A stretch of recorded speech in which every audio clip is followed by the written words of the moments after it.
त्याबद्दल तुम्ही नक्की काय सांगाल सर? नमस्कार.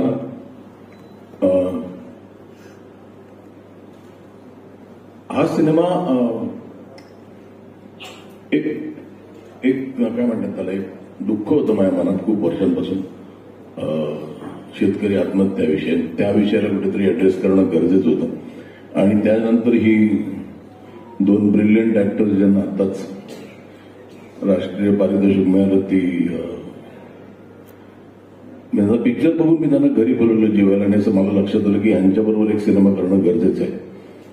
आणि कुठेतरी त्यांच्यासाठी सिनेमा लिहायचा म्हणून एक, हीच जर का दोन शेतकऱ्यांची मुलं असतील तर काय होईल हा विचार आला. आणि तो लिहिला गेला सिनेमा, म्हणजे त्याचा screen play, it just happen. आणि एक अत्यंत चिडलेले शिवाजी महाराज आज महाराष्ट्रात अवतरणार आहेत.